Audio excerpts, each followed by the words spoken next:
কি সৃষ্টি করেছে? মানুষ সৃষ্টি করেছেন। দেখেন, মানুষ সৃষ্টি একটি বিস্ময়কর ঘটনা। মানুষ সৃষ্টির ইতিহাস একটি বিস্ময়কর ঘটনা। মায়ের গর্ভে এক ফোঁটা নাপাকি পানি, সেই এক ফোঁটা নাপাকি পানি থেকে আপনার আর আমার জীবনের জীবের উৎপত্তি। কথা বলেন ঠিক কিনা?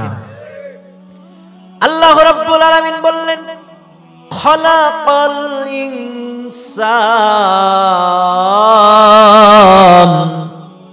আল্লাহ রাব্বুল আলামিন বললেন, আমি কেমন করে মানুষকে সৃষ্টি করলাম। সম্মানিত ভাইয়েরা আমার, মায়ের গর্ভের ভিতরে এক ফোঁটা নাপাকি পানি 40 দিন পর ওটা রক্তে ধারণ করল। 40 দিন পরে রক্তের পিণ্ডে ধারণ করার পর ওই নাপাকি পানি রক্ত থেকে 40 দিন পর গোস্তে ধারণ করল। আবার 40 দিন পর ওই গোস্তের ভেতরে সুন্দর করে গোস্ত দিয়ে আল্লাহ রাব্বুল আলামিন একটা বডি তৈরি করে দিলেন। তারপর রব্বুল আলামিন হুকুম করলেন, ওই বডির ভেতরে আল্লাহ রাব্বুল আলামিন কচি কচি হাড় ঢোকায়া দিলেন। কচি কচি হাড় যখন হয়ে গেল, বডি যখন হয়ে গেল, আল্লাহর রহমতে, আল্লাহর আদেশে ওই দেহের ভেতরে একটা রূহ ফুকায়া দেওয়া হলো। সুবহানাল্লাহ বলেন। মায়ের গর্ভে সন্তান আসলো। আসার পরে আজকের চিকিৎসা বিজ্ঞানীরা বলেছেন, মায়ের গর্ভে একটা সন্তান কম বেশি 4000 বার লাথি মারে। বাবা আমার কয় হাজার বার? 4000 বার, প্রায় 45,000 বার লাথি মারে।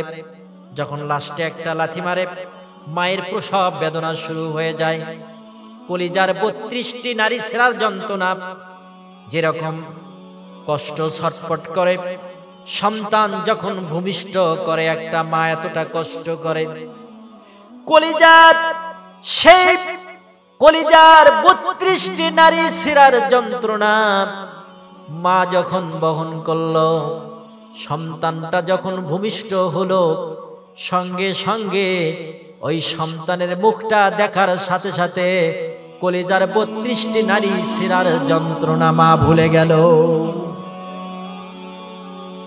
তোমরা কোনদিনও মায়েরই মনেতে আঘাত দিও না, তোমরা কোনদিনও বাবারই মনেতে আঘাত দিও না।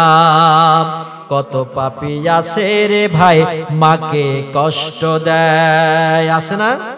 কত পাপী আছে রে ভাই বাবাকে কষ্ট দেয়।